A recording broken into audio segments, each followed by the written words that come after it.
Bonjour, je suis Maëlys de Kerangal et je suis écrivain, je suis auteure, autrice. J'écris des romans et aussi des nouvelles et parfois des essais plus documentaires, voilà. Mais j'écris principalement de la fiction.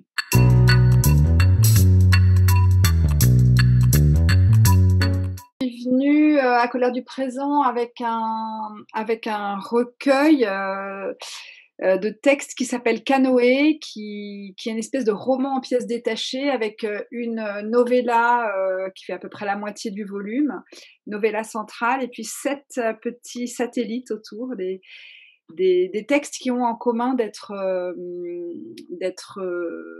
narrés avec un jeu, une première personne du singulier, un jeu féminin, qui font, vraiment la part belle aux femmes, au sens où qui agrègent une forme de tribu de femmes et qui, sondent, enfin le motif de ce volume, c'est la voix humaine. Donc voilà, c'est là-dessus que j'ai travaillé. La voix humaine, ce qu'elle, sa sa fragilité, sa puissance, son aspect très matériel, incarné, physique et puis son aspect spectral.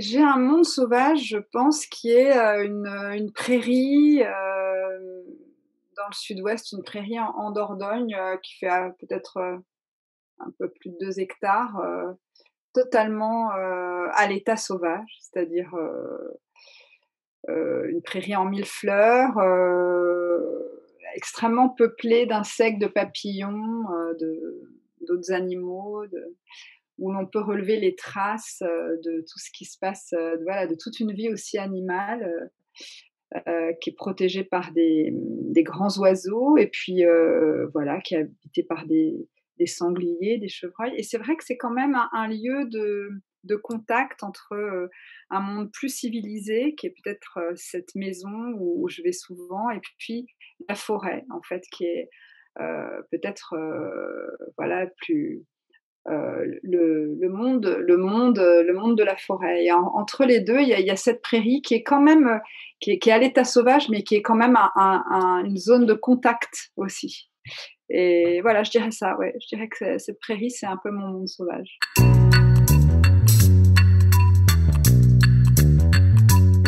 En fait, sauvage, ça veut dire pas mal de choses. Il y a évidemment toute l'écriture de la nature, et il y a les grands livres que j'adore, je sais pas, les Construire un feu de Jack London, enfin, L'appel de la forêt, ou alors les livres de Baptiste Morisot dernièrement sur la piste animale, et cetera. Mais en fait, j'ai choisi Rimbaud.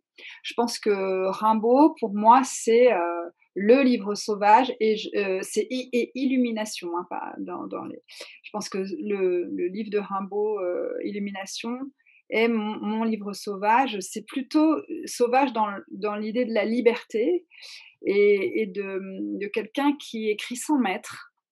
Hem, Sauvage au sens où qui n'a pas de maître, hein, qui n'a pas été, domestiqué d'une certaine manière par, les conventions, la bienséance et y compris, les codes littéraires.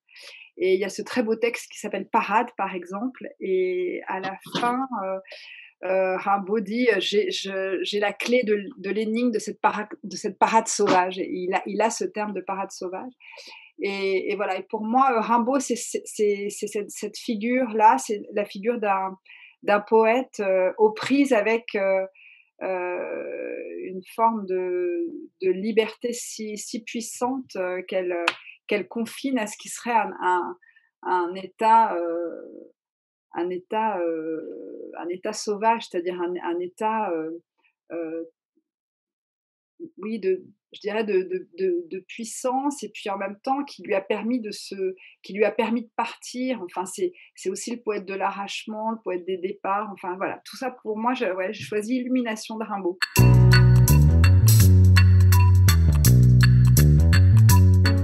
De manière, assez, historique, j'allais dire, pour moi en tout cas, j'ai choisi, l'album, Ziggy Stardust de David Bowie. Alors là, plus parce que, Il y a cette liberté, mais il y a aussi, encore une fois, l'idée d'un départ très, très loin et là, alors pour le coup, dans l'espace cosmique, qui est un espace justement, où les lois sont plus les mêmes, où les lois sont totalement, reconfigurées, inversées. En fait, c'est les lois, et même la loi de la gravité, n'opère plus et aussi parce que, je trouve que chez Bowie, il y a il y a l'idée d'être, un artiste qui a habité plusieurs identités, qui a été plusieurs, personnages, qui a donné, donc qui sait, inventer des avatars, fictionnels qui lui ont toujours permis de créer et je trouve que dans voilà, dans cette manière de se confronter évidemment au grand dehors, à l'extérieur, au monde, cosmique, mais aussi à quelque chose d'inépuisable dans l'homme qui est dans l'être humain, qui est sa capacité de reconfiguration, sa capacité de réinvention. Il y a une sauvagerie que j'aime.